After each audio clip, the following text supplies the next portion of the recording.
Tonight, you don't need clarity. You don't need answers. You don't need to figure anything out. If today left you feeling slightly unsettled, slightly unsure, slightly incomplete, that is okay. Some days do not end with understanding. They end with questions that stay open. And the Buddha understood this deeply. He did not teach that life would always make sense. He taught how to rest even when it does not. Perhaps your mind is still touching parts of the day. A conversation that didn't quite resolve. A feeling you can't name. A sense that something is shifting, but you don't know how. You don't need to chase those feelings tonight. You don't need to organize them. Tonight is not about insight. It is about rest. As you listen, allow your body to settle naturally. If you are lying down, feel how the bed receives you without effort. You do not need to hold yourself together anymore. If you are sitting, allow the weight of your body to drop downward. Let the shoulders soften. Let the hands rest. Let the jaw loosen. You are not preparing for anything right now. You are arriving. In Buddhism, there is a gentle truth. Not every moment asks us to understand it. Some moments ask us to stay. Tonight's stories will stay close to those moments. Moments when things feel unclear. Moments when the heart is quiet but unsure. Moments when life feels slightly unfinished. Not problems to solve, just experiences to meet. These stories are not about dramatic change. They are about subtle shifts, small realizations that come not from effort, but from allowing. If your attention wanders, that is fine. If sleep comes early, that is perfect. The Dharma does not require alertness. Sometimes it enters more deeply when the mind stops trying. So now, take one slow breath in. And as you breathe out, let go of the need to know where this is going. The first story begins with a very ordinary moment, a routine action, a quiet interruption, and a realization about uncertainty that has nothing to do with the future, but everything to do with how we relate to the present. When you are ready, we will begin Story 1.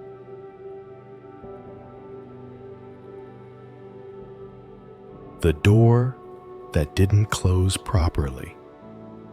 It was already late when Aaron noticed the door. Not wide open, not clearly closed, just not quite right.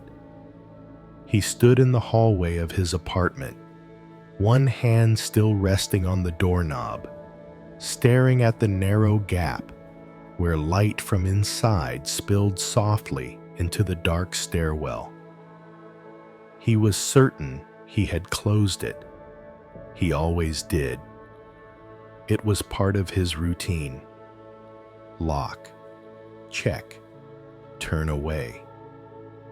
But tonight, something felt unfinished. Aaron leaned closer and pushed the door gently.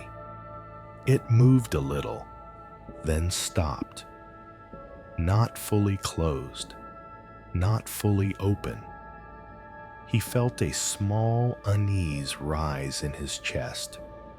Not fear, just discomfort. The kind that comes when something doesn't match expectation. He pulled the door shut firmly this time. He listened for the sound of the lock. Click.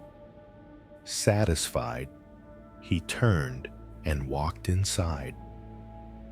He took off his shoes, set his bag down, and moved toward the kitchen. But after a few steps, he stopped. A thought appeared. Did it really lock? The thought was quiet, polite, but persistent. Aaron stood still. He noticed the slight tightening in his stomach, the subtle pull backward. He sighed and walked back to the door. Checked the lock. It was secure. He tested the handle. It didn't move. Everything was fine. And yet, as he turned away again, the unease remained. Not because the door was unsafe, but because something inside him hadn't settled. The Buddha taught that uncertainty does not always come from danger. Sometimes it comes from the mind wanting completeness, wanting a clean ending. Aaron walked into the living room and sat down on the couch. The apartment was quiet, the familiar hum of the refrigerator, the soft glow of a lamp. He tried to relax, but the sensation lingered. It wasn't about the door anymore. It was about the feeling that something was slightly unresolved. He noticed how often this happened, not just with doors, with conversations, with decisions, with moments that ended without clarity. The mind didn't like loose ends. It wanted certainty, even when none was required. Aaron leaned back and closed his eyes for a moment. He felt his breath. In, out. The feeling didn't disappear, but it softened. He realized something gently. The door was closed, but his mind was still standing in the hallway, waiting for a feeling of done that might never come. The Buddha taught that peace is not always found in certainty. Sometimes it is found in allowing things to feel slightly unfinished. Aaron opened his eyes. The room felt calm. Nothing was wrong. Nothing needed to be fixed. And yet, the feeling was still there. Quiet, subtle, asking nothing. In the next part of this story, a small choice before going to bed will gently deepen this insight, revealing how we can rest even when the mind does not feel completely satisfied. Aaron stayed seated on the couch longer than usual. He didn't turn on the television, didn't pick up his phone. He let the quiet remain untouched.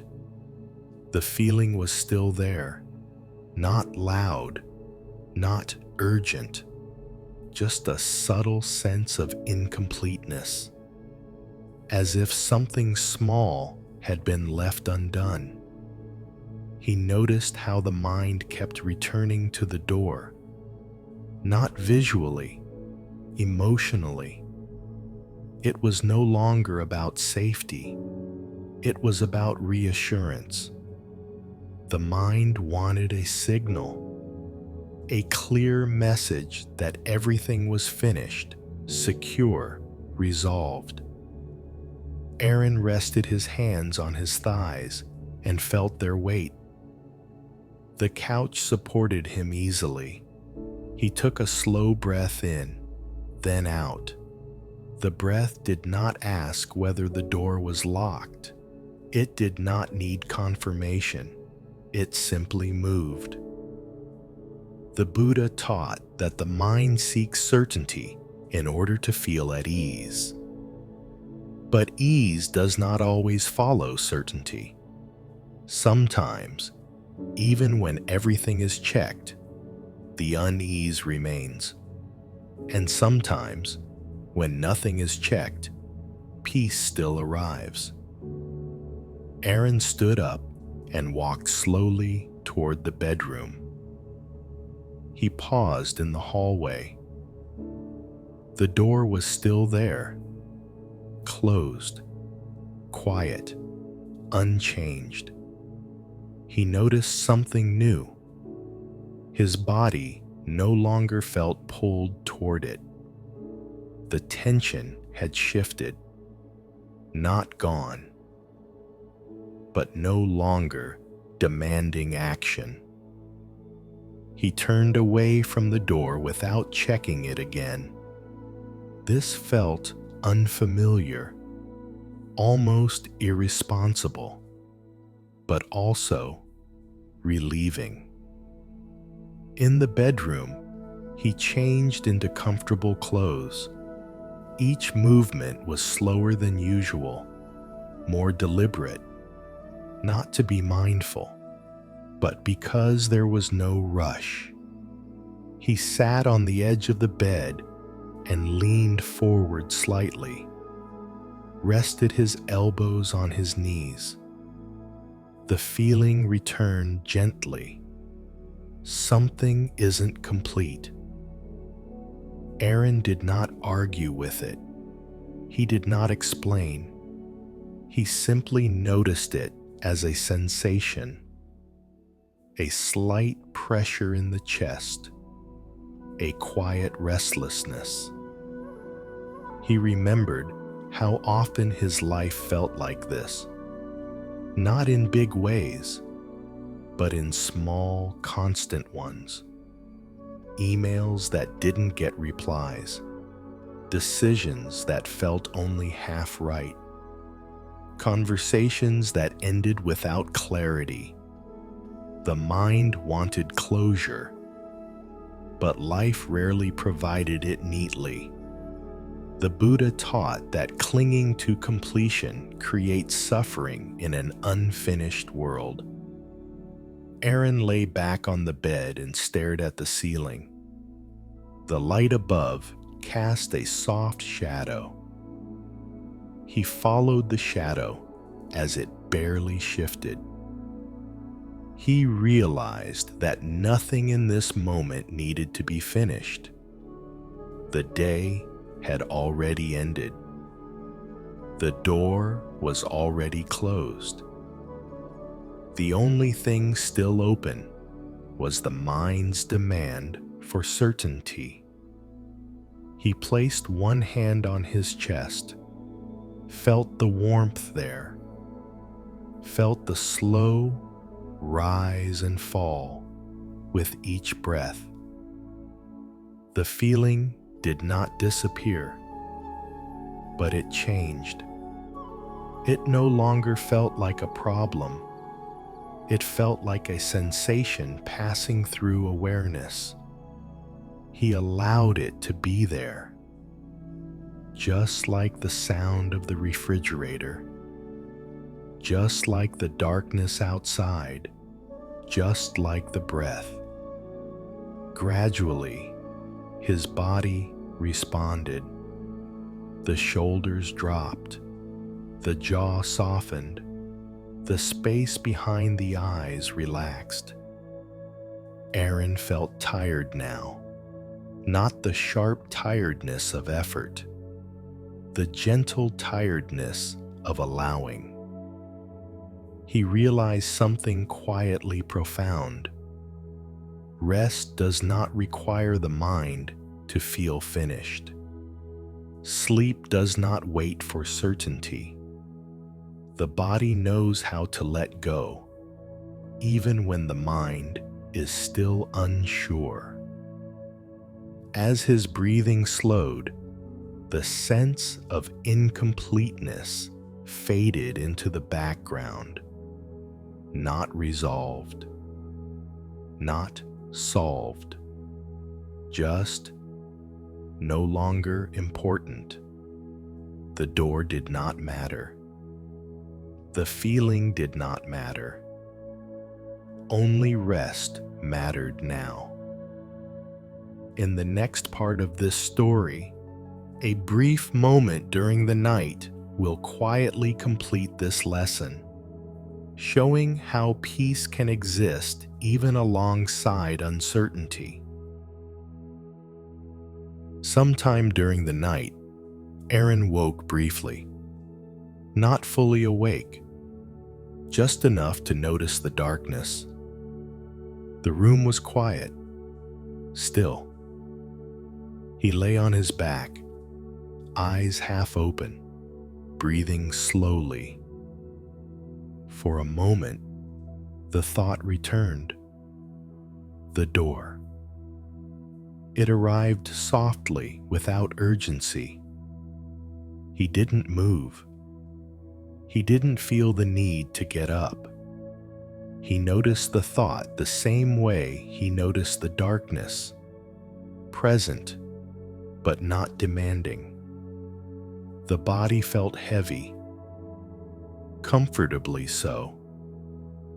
The bed held him without effort. Aaron realized something gently. The mind was still doing what it always did, checking, reviewing, seeking completion. But the body had already let go. Sleep had not waited for certainty. Rest had come anyway. The Buddha taught that the mind does not need to be convinced for peace to be present. Peace appears when we stop requiring conditions for it. Aaron felt how true this was now. The thought of the door drifted away on its own, not pushed, not resolved, just unimportant. His breathing deepened, longer on the exhale. The boundary between being awake and asleep softened. There was no clear moment of transition, just a gentle fading, like a sound growing more distant. In the morning, light entered the room quietly. Aaron woke feeling rested, not especially refreshed, just steady. He moved through his routine calmly. When he passed the door on his way out, he noticed it. Closed, locked, exactly as it had been. There was no reaction, no need to check, no sense of unfinished business. He smiled faintly, not because the door was secure, but because something inside him had learned to rest without needing reassurance. The Buddha taught that wisdom is not the absence of uncertainty. It is the ability to live gently alongside it. Aaron stepped outside and closed the door behind him.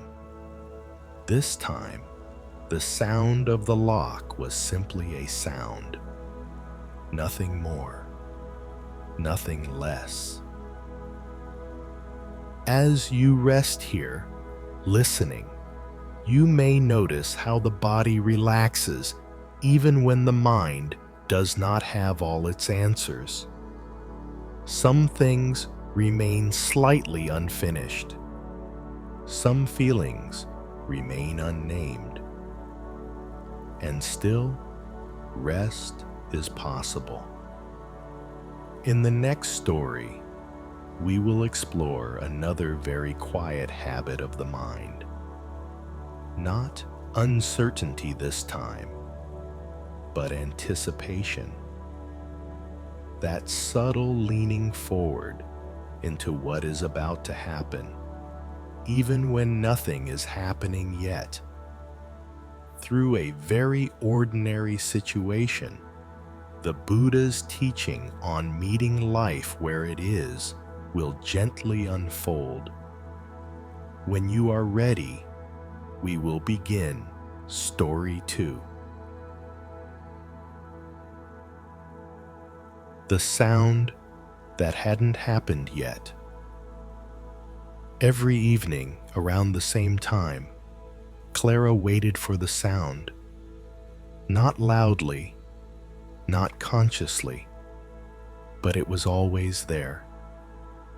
She would sit on the couch near the window, a book resting open on her lap, her eyes moving across the page without fully reading. Outside, the street was quiet. Too quiet. She noticed how her attention leaned forward, listening, waiting. The sound she expected was simple. Footsteps on the stairs, a key turning in the lock, the door opening, her partner coming home. Nothing was wrong. He was never late in a worrying way. There was no reason to feel uneasy, and yet her body behaved as if something important had not yet arrived. She listened. The Buddha taught that the mind often leaves the present not because it is unpleasant, but because it is unfinished. Clara noticed how each small noise pulled her attention. A car passing, a door closing somewhere else in the building, a faint sound that wasn't the one she was waiting for. Each time, a subtle tension arose, then faded, then returned. She turned the page of the book, didn't remember what she had read. Her body leaned slightly forward without her realizing, as if listening harder would make the moment arrive sooner. She smiled faintly at herself. I'm not even in a hurry, she thought. And yet, she was not fully here either. She was living a few minutes ahead, waiting for a sound that had not happened yet. The Buddha taught that anticipation is a quiet form of suffering, not dramatic, not painful, just a gentle absence from the present moment. Clara set the book aside and rested her hands in her lap. She noticed her breath. In, out. It was shallow, held slightly, as if the body itself was waiting. She let the breath deepen. The room felt still, complete, nothing missing. And yet, the waiting continued, not for him, for the moment after he arrived, the moment when the waiting would end. Clara realized something gently. She had already been doing this for a while, waiting for weekends, waiting for messages, waiting for the next thing to begin. living just ahead of herself. She leaned back into the couch, let her shoulders drop. The sound had not happened yet, and that was okay. The Buddha taught that peace appears when we stop leaning forward and allow the present moment to meet us where we already are. Clara stayed with the quiet, with the absence of sound, with the room exactly as it was. In the next part of this story, a very small shift in attention will gently reveal how anticipation softens when we return fully to what is already here. Clara stayed where she was. She didn't pick the book back up. She didn't check the time. She let the waiting show itself fully. At first, it felt uncomfortable, like standing in a doorway, unsure whether to step in or step out. Her body still leaned forward slightly, as if listening with more effort might somehow help. She noticed that, and gently, without correcting herself, she leaned back into the couch. The fabric supported her immediately. She felt the weight of her back, her hips, her legs, supported, held. Her breath changed. It slowed, not because she guided it, but because her body no longer felt the need to be alert. The room seemed to grow quieter, not because sound stopped, but because her attention stopped scanning for what came next. She noticed small details she had missed before. The soft hum of the refrigerator, the faint glow of a streetlight through the window, the warmth of the lamp beside her. All of it had been there the whole time. The Buddha taught that anticipation pulls us out of life by convincing us that the next moment will be more complete. Clara felt how true this was. She had been waiting not just for a sound, but for a sense of arrival. A feeling that something would finally begin. But sitting here now, she realized something gently surprising. Nothing was incomplete. The evening was already whole.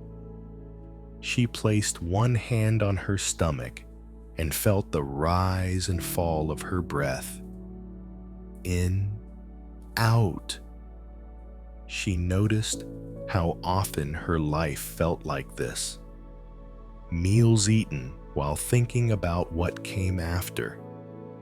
Conversations half heard while waiting to respond. Quiet moments rushed through on the way to something else. Always leaning forward, rarely arriving. The Buddha taught that when we live in anticipation, we miss the only place where life actually happens. Here, now. Clara felt a subtle sadness arise. Not heavy, just honest. How many moments had passed this way? She stayed with the feeling, did not analyze it, did not turn it into regret. She allowed it to be felt, then allowed it to soften. The feeling passed, like a wave settling back into the sea. Her body felt calmer now, more settled. The waiting was still there, but it had changed. It no longer felt like tension. It felt like openness. She realized she didn't need the sound to happen for this moment to be enough. She didn't need arrival to feel complete. The present moment was not a hallway. It was a room. She rested fully into it. Time seemed to stretch, then lose its importance. Minutes passed without being counted. At some point, she noticed that she was no longer listening so hard. The ears had relaxed. The mind had stopped leaning forward. She was simply sitting, breathing, being. The sound still had not happened. And for the first time, that didn't matter at all. In the next part of this story, the sound will arrive, but what it reveals will not be what Clara expected. It will gently complete this lesson about anticipation and the quiet freedom of staying present. Eventually, the sound arrived. Not suddenly, not loudly, just the familiar rhythm of footsteps on the stairs. Clara noticed them without lifting her head, without leaning forward. They were simply sounds moving through the space. The key turned in the lock. The door opened, closed again. Her partner's presence entered the apartment quietly. "Hey," he said softly. She replied the same way, "Hey." Nothing dramatic happened. No release of tension. No sense of completion rushing in. And that surprised her. She realized something gently. The waiting had already ended before the sound arrived. It had ended the moment she stopped leaning into the future. The Buddha taught that freedom does not come when events unfold as expected, but when we no longer depend on events to feel complete. Clara stood up slowly and walked toward the kitchen. Her movements were unhurried, grounded. The evening continued. Dinner, small talk, familiar routines. But something felt different. She was not chasing the next moment. She was inside this one. Later that night, as she lay in bed, Clara noticed how easily her body relaxed. There was no replaying of the waiting, no mental echo of anticipation, just breath, in, out. She realized how much energy she had saved, not by changing anything externally, but by arriving internally. The sound had come, and it had changed nothing, because peace had already been here. Her breathing slowed, her thoughts softened, and without effort, sleep arrived. As you rest now, listening, you may notice how the body settles when it no longer leans forward. When nothing is being waited for, when nothing is about to begin. In the next story, we will explore another subtle habit of the mind. Not anticipation, but reliving. The way we quietly return to moments that are already over, keeping them alive long after they have ended. through a very ordinary situation. The Buddha's teaching on letting the past rest will gently unfold. When you are ready, we will begin Story 3. The scene that kept replaying. It was already dark when Jonah sat down at the small table in his kitchen. The meal in front of him had gone cold, not because he was distracted by his phone, not because anything urgent had happened. He was distracted by a moment that was already over. It had been a short conversation, nothing dramatic. A few words exchanged in passing. A pause that felt slightly awkward. A response he wished he had phrased differently. That was all. And yet, the scene kept replaying. Jonah lifted his fork, then set it down again. His mind returned to the same place. I should have said something else. Why did I respond like that? What must they think now?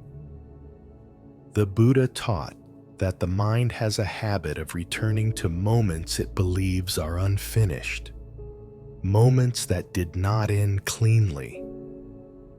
Jonah leaned back in his chair and closed his eyes.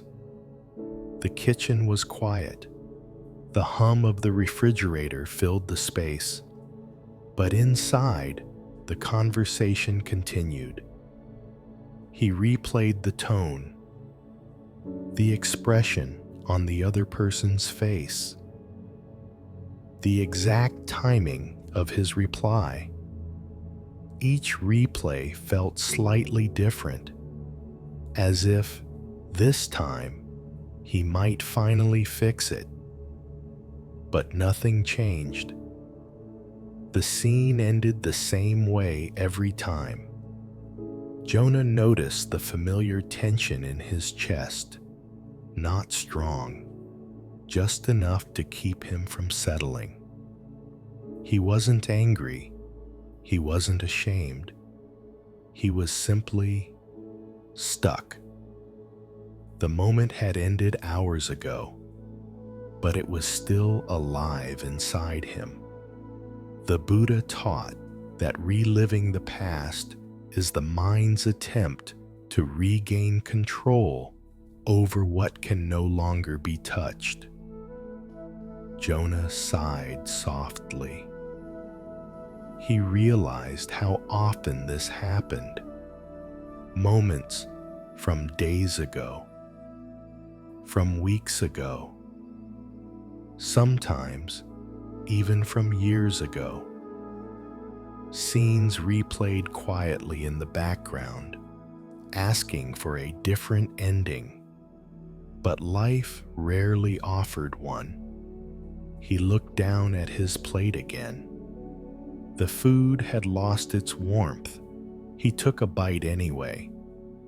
The taste brought him back, just slightly.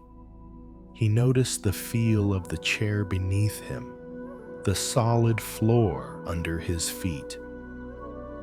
For a brief moment, the replay paused. Not because he forced it, but because his attention had returned.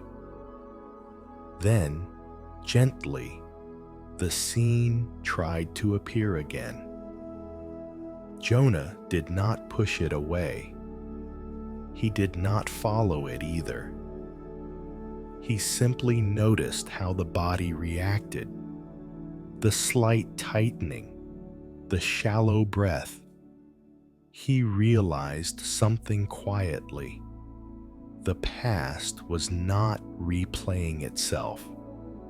His mind was replaying him inside it, keeping the moment alive by keeping himself inside it. The Buddha taught that the past cannot be released until we stop returning to it for answers. Jonah finished his meal slowly. The kitchen remained quiet. The moment still hovered at the edges of his mind, but it no longer filled the room. In the next part of this story, a very small act of presence will gently allow the scene to loosen, revealing how the past rests when we stop asking it to change. Jonah remained at the table after finishing his meal. He didn't clear the dishes right away. He didn't stand up. He stayed. The scene was still there. Not vivid anymore, but not gone. Like a picture left on a screen after the video has ended. He noticed how his mind returned to it gently, almost out of habit, not urgently, not emotionally charged, just familiar. The Buddha taught that the mind often revisits the past not because it enjoys suffering, but because it is looking for resolution.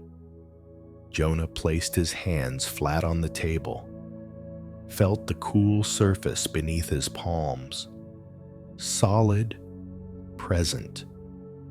The kitchen light cast a soft circle around him. Everything outside that circle felt distant. He took a slow breath in, then out. The scene tried to replay again. He noticed it arise. But this time, he didn't step into it. He didn't place himself back in the conversation. He stayed in his body. He noticed the weight of his shoulders, the contact of his feet with the floor, the gentle movement of breath. The replay weakened, not because he resisted it, but because he didn't feed it. The Buddha taught that what we do not cling to naturally loosens its grip. Jonah realized something subtle.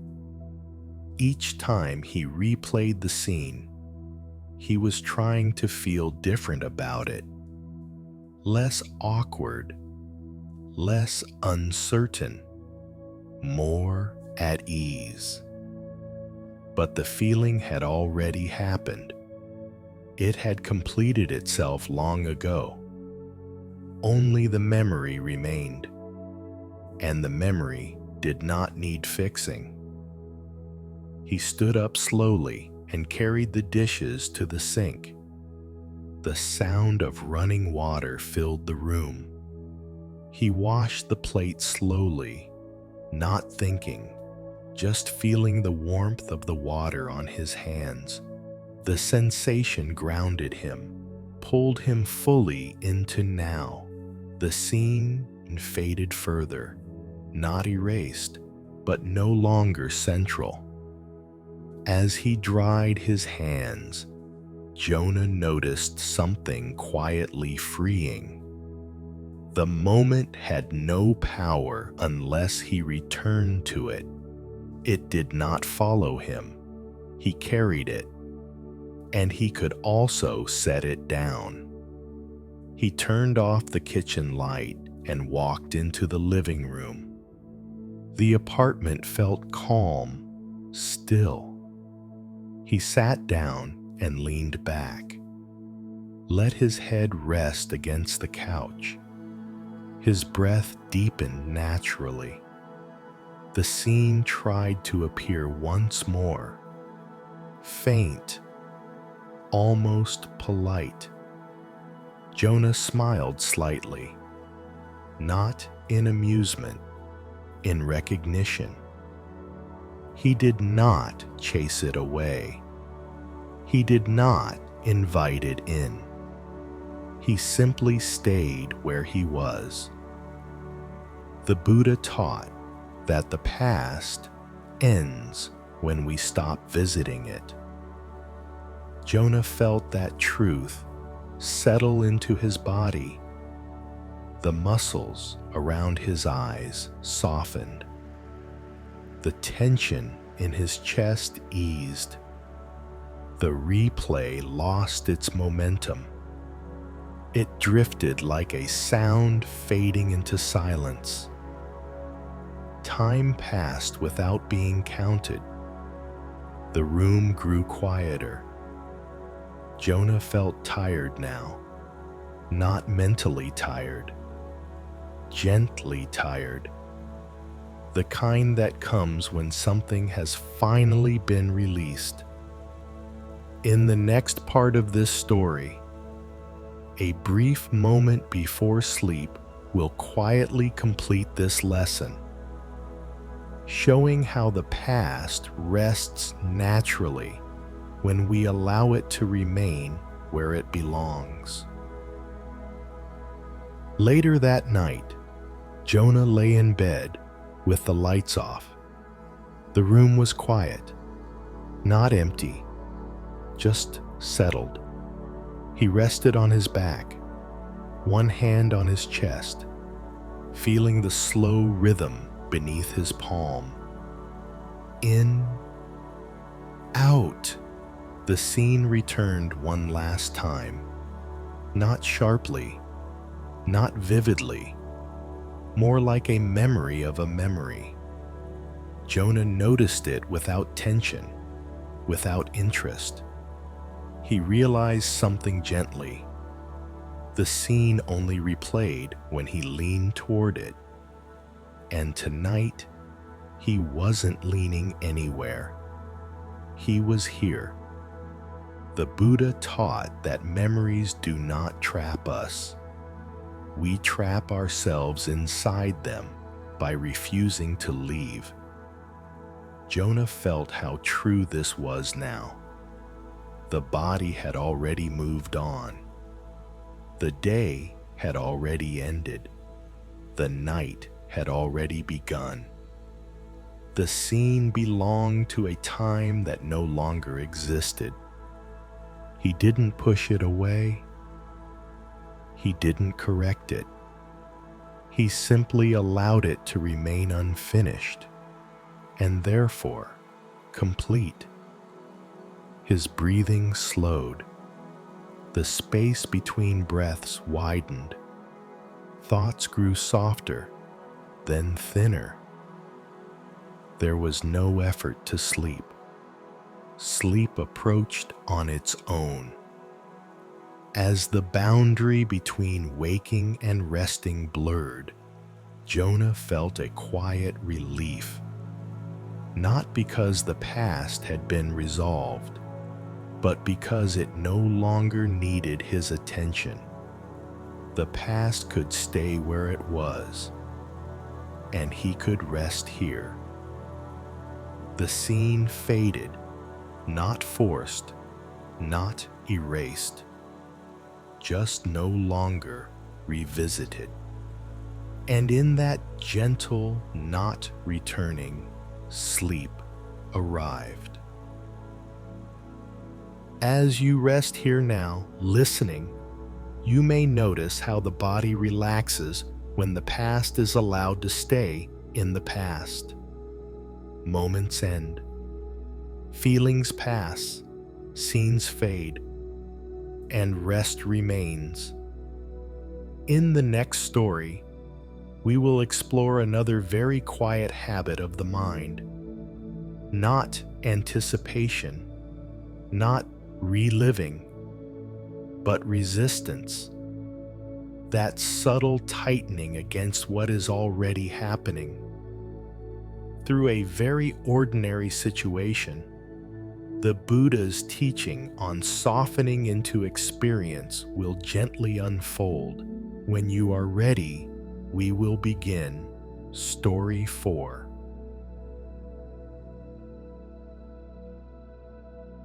The chair that felt uncomfortable. It was not a bad chair, Not broken, not sharp, not truly uncomfortable. And yet, from the moment he sat down, Leo felt it. Something was off. The chair was slightly lower than he expected. The back didn't support him the way he liked. One leg made a faint sound when he shifted his weight. He adjusted himself, then adjusted again, crossed his legs, uncrossed them, leaned back, then forward. Nothing felt quite right. Leo sighed quietly and looked around the room. The waiting area was calm.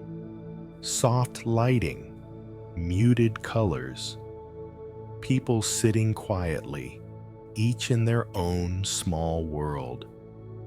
No one else seemed bothered.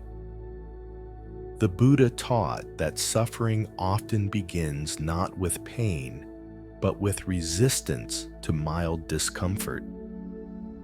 Leo noticed how his body remained tense, as if it were bracing against something.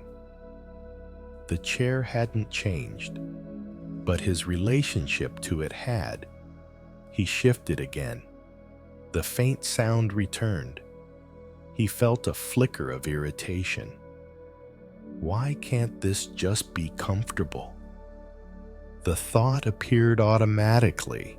He didn't choose it. He noticed how quickly the mind labeled the experience as a problem, as something to fix.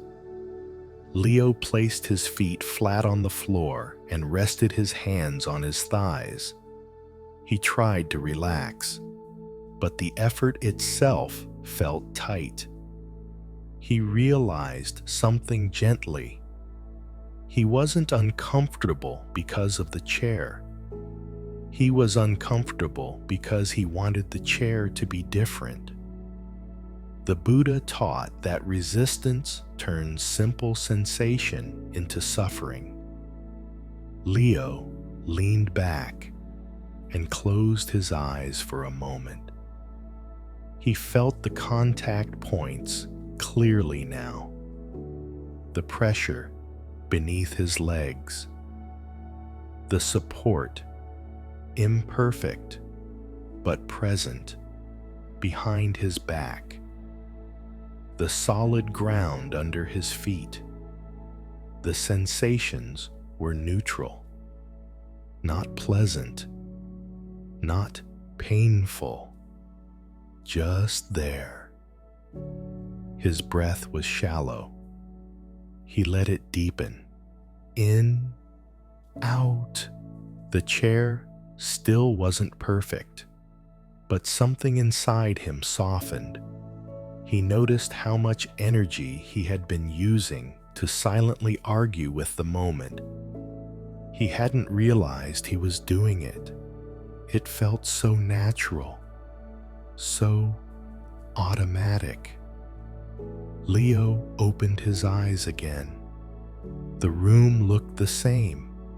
Nothing had changed. And yet, his body felt slightly more at ease.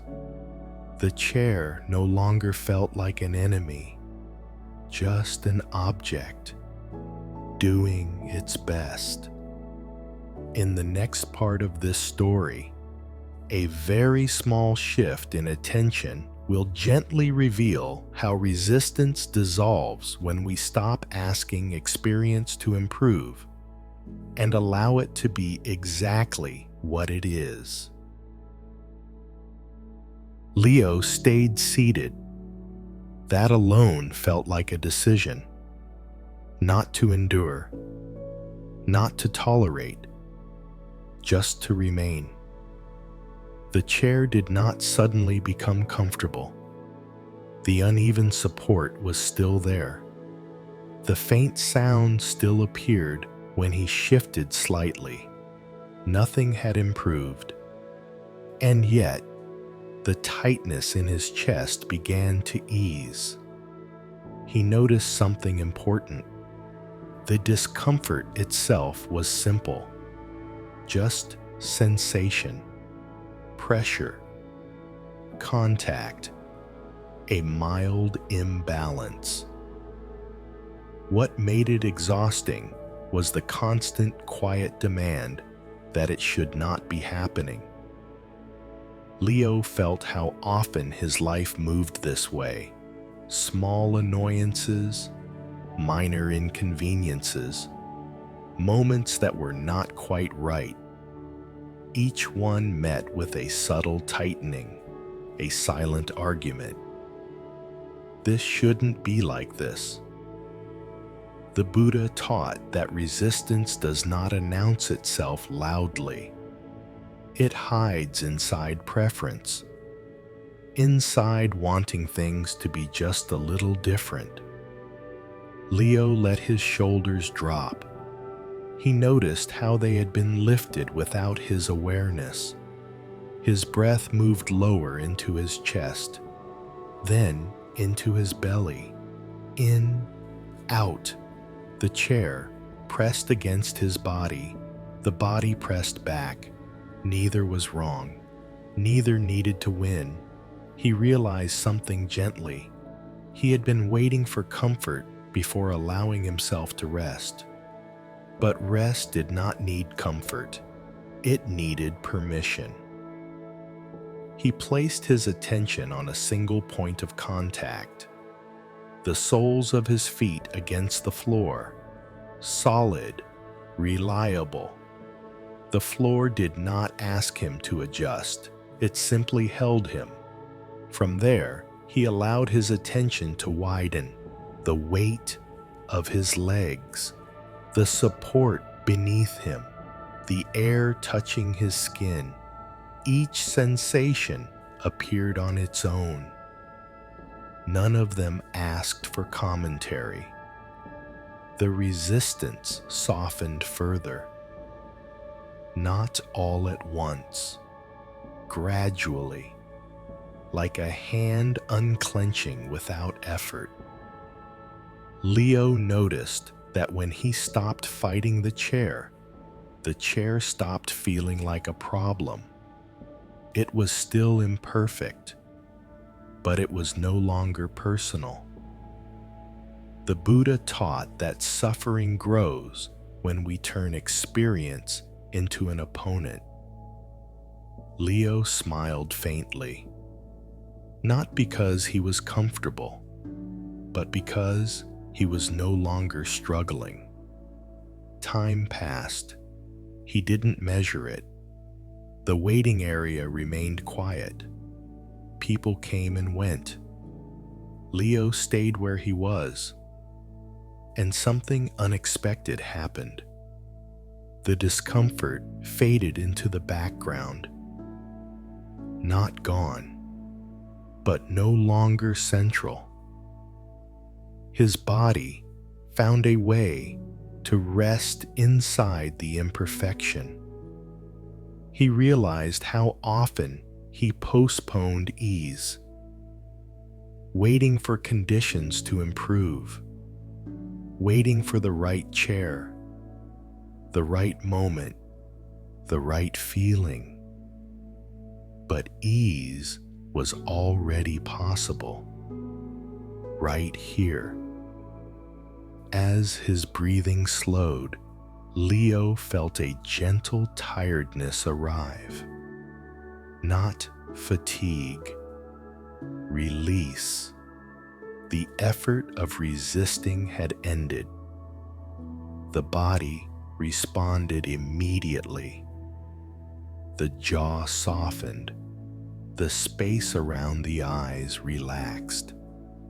The breath lengthened naturally. He realized something quietly profound. The chair had never needed to change, only his relationship to it. In the next part of this story, a moment after leaving the waiting room will gently complete this lesson, revealing how resistance dissolves not by force, but by understanding. When Leo's name was finally called, he stood up slowly, not because he was stiff, but because there was no hurry. He noticed how different his body felt as he took his first step. Lighter, looser, not comfortable in a dramatic way, just unguarded. As he walked down the hallway, the chair was already fading from his awareness. It no longer followed him. It had taught what it needed to teach, and then quietly let go. Leo realized something gently. The resistance he had felt earlier had never been about the chair. It had been about his habit of tightening against whatever did not meet expectation. Small discomforts, minor frictions, moments that asked for softness instead of control. The Buddha taught that life does not become gentle when conditions are perfect. It becomes gentle when we stop pushing against it. Later that evening, Leo found himself waiting again. This time at home, water heating on the stove, a kettle taking longer than usual. He noticed the familiar urge arise, that subtle impatience. And just as quietly, he noticed it soften. He smiled, not because the kettle was slow, but because he didn't need it to be faster. He stood there, breathing, feeling the floor beneath his feet. The sound of boiling water arrived when it arrived. Dinner followed. The evening unfolded. And for the first time in a long while, Leo felt how much energy he saved by not resisting small things. When he lay down to sleep that night, his body settled easily. There was no replaying of the day, no mental tightening, just breath. In, out. The chair had been imperfect. The moment had been imperfect. And yet, peace had been possible. The Buddha taught that acceptance is not agreement. It is simply allowing reality to stop being an enemy. As Leo drifted toward sleep, he felt grateful for the smallest teacher. A chair that had been just uncomfortable enough to show him where he still held on. And with that understanding resting quietly in his body, sleep arrived.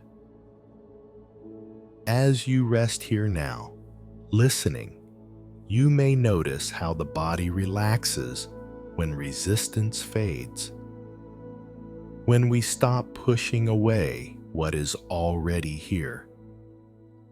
In the final story, we will explore one last, very subtle habit of the mind. Not resistance, not anticipation, not reliving, but seeking. That quiet reaching for something more, even when this moment is already complete. Through a very ordinary situation, the Buddha's teaching on non-seeking will gently unfold. When you are ready, we will begin Story 5. The thing he kept looking for. On Sunday afternoon, Oliver found himself scrolling, not searching for anything specific, not really interested, just scrolling. His phone rested lightly in his hand as he lay on the couch, one arm draped over his chest. The room was quiet, clean, comfortable. Sunlight filtered softly through the curtains, warming the floor near the window. Everything was fine, and yet his thumb kept moving. One article, one video, one suggestion after another. Each one carried a quiet promise. This might be interesting. This might be useful. This might be what I'm looking for. Oliver didn't know what that thing was. He just knew he hadn't found it yet. The Buddha taught that seeking often continues even after the original need has disappeared.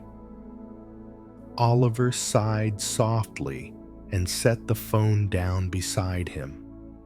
For a moment, the absence of movement felt uncomfortable, as if something had stopped too soon. He noticed a faint restlessness in his chest. Not anxiety, not boredom, just a sense of almost. He closed his eyes briefly. The room didn't change. The quiet remained. His breath moved gently, in, out. He realized how often his days felt like this. Finished tasks, yet still checking. Completed conversations, yet still waiting. Moments that were complete on the outside, but unfinished on the inside. Oliver sat up and placed his feet on the floor. The cool surface grounded him. He leaned forward, resting his elbows on his knees.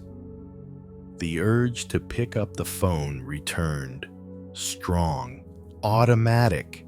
He noticed it without acting on it. The Buddha taught that seeking is not wrong. But when we seek without knowing what we're seeking, we overlook what is already present. Oliver looked around the room. Nothing was missing. There was no problem to solve, no discomfort to escape. And yet, the habit of reaching remained. He leaned back again and let his arms rest by his sides. His body softened into the couch. The restlessness shifted slightly. Not gone, but quieter. He noticed how seeking had become a reflex, something to do when nothing needed to be done, something to reach for when the moment was already full. The thought surprised him. What if this moment doesn't need anything else? The question felt unfamiliar, almost unsettling. He didn't answer it. He let it hang in the air. The room stayed quiet. The phone remained still. Oliver breathed slowly. The urge to seek rose and fell like a small wave, and for the first time, he did not follow it. In the next part of this story, a very small experience will gently reveal what happens when seeking pauses, and attention rests fully in what is already here. Oliver remained on the couch. He didn't reach for the phone again. He didn't try to distract himself. He simply stayed. At first, the restlessness felt clearer. Without the constant motion of scrolling, it stood out more sharply, like a quiet itch, not painful, just present. He noticed how the body responded to not seeking. A subtle tightening in the chest, a faint urge in the hands, as if they were used to doing something and didn't know how to be still. The Buddha taught that desire does not disappear the moment we stop feeding it. It lingers, like momentum after movement ends. Oliver placed one hand on his stomach, felt the warmth there, the steady rise and fall of breath. In, out. The restlessness shifted. It didn't vanish, but it moved, like a wave rolling through, then settling back into the body. He noticed sounds he had ignored before.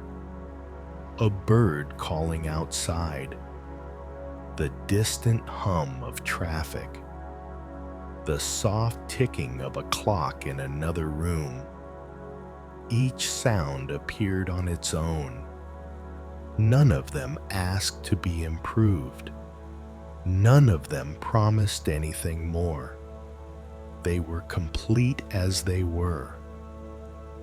Oliver realized something gently. When he was seeking, he was always a step ahead of the moment, expecting something else to arrive. But right now, nothing was arriving, and nothing was leaving. The moment was steady, unchanging. He felt a small sadness arise, not heavy, just honest. How many moments had passed like this? Comfortable, adequate, whole. And yet, he had looked past them, searching for something undefined. The Buddha taught that seeking continues until we recognize that what we are looking for is not an object. It is a feeling. And feelings do not come from acquisition. They come from presence. Oliver let the sadness be there. He didn't analyze it. He didn't turn it into regret. He felt it.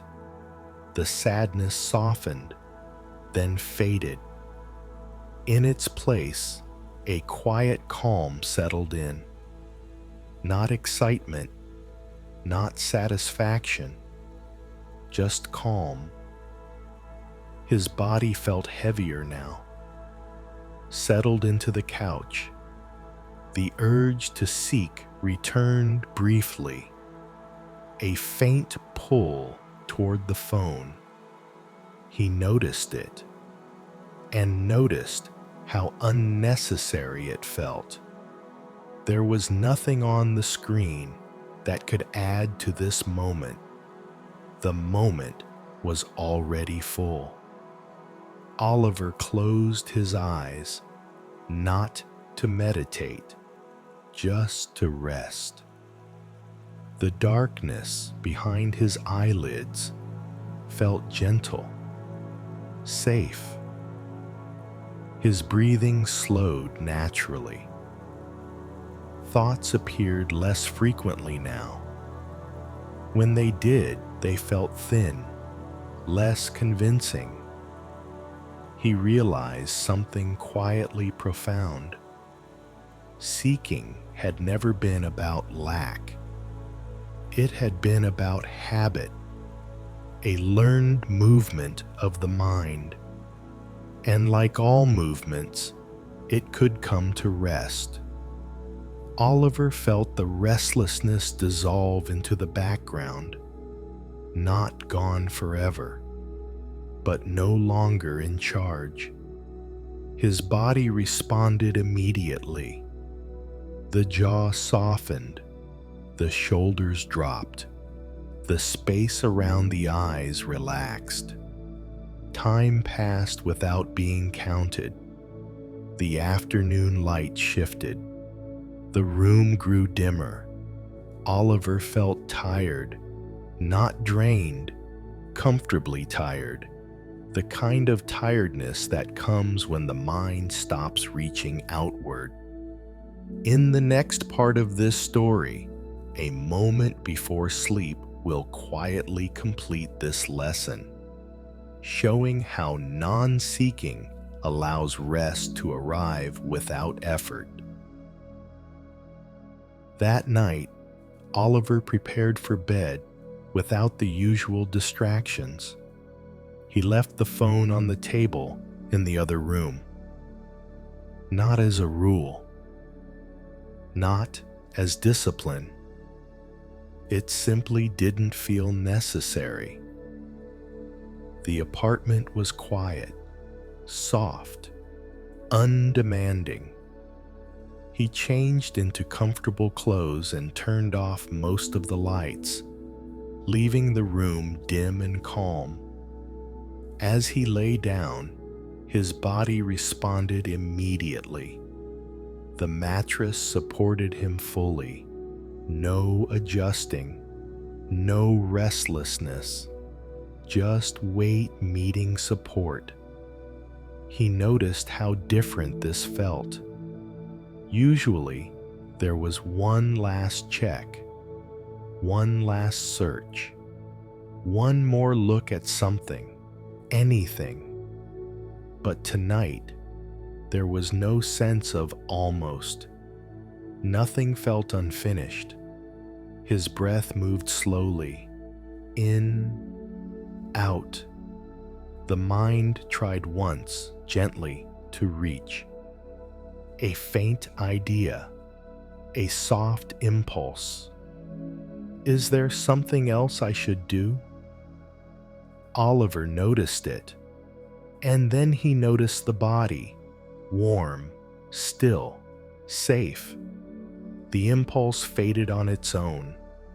The Buddha taught that when seeking ends, rest does not need to be invited. It arrives naturally. Oliver felt that truth in his chest, a quiet fullness, not excitement, not pleasure, just a sense of being complete without adding anything.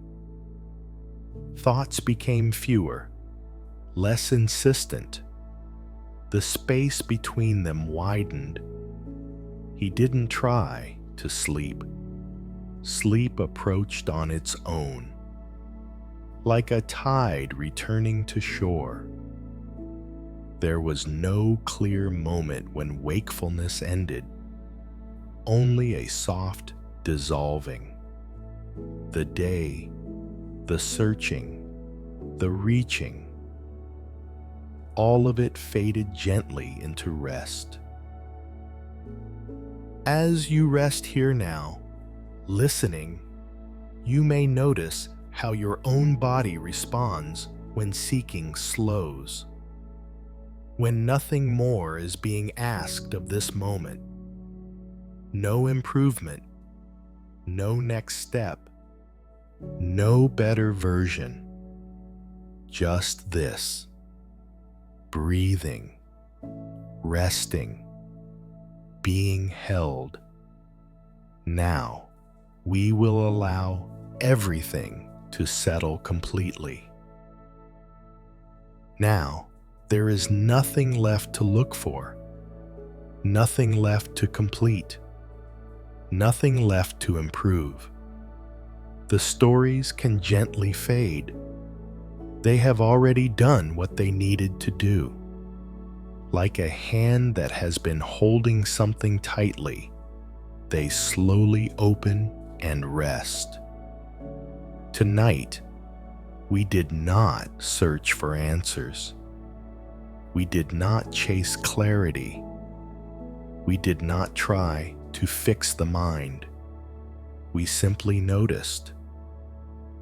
We noticed how uncertainty can be allowed, how anticipation can soften, how the past can be left where it belongs, how resistance can relax, and how seeking can finally come to rest. This is the heart of the Buddha's teaching. Not adding peace, but removing the struggle that was covering it. So now, allow your body to be exactly as it is. If you are lying down, feel how the surface beneath you holds your weight effortlessly. You do not need to support yourself anymore. Let the shoulders sink. Let the jaw soften. Let the tongue rest gently in the mouth. There is nothing you need to remember tonight. Nothing you need to prepare for. Bring your attention to the breath. Not to change it, not to slow it, just to feel it. Breathing in, breathing out. Each breath arrives on its own. Each breath leaves on its own. Just like thoughts, just like moments, just like this day. If a thought appears, let it appear. If it fades, let it fade. There is no need to follow anything now. You are already where you need to be. The Buddha taught that true rest comes when the mind stops reaching forward and stops pulling backward. So allow yourself to stay right here. Nothing is missing from this moment. Even sleep does not need to be chased. Sleep comes naturally when the body feels safe and the mind stops demanding. With each exhale, sink a little deeper, as if the day is gently dissolving out of you, as if effort itself is melting away. If you are still awake, that is perfectly fine. If you drift in and out, that is perfectly fine. If you fall asleep now, that is exactly right. Nothing more is required. Nothing else needs to happen. Life is allowed to be as it is, and you are allowed to rest inside it. Good night. Sleep deeply.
you.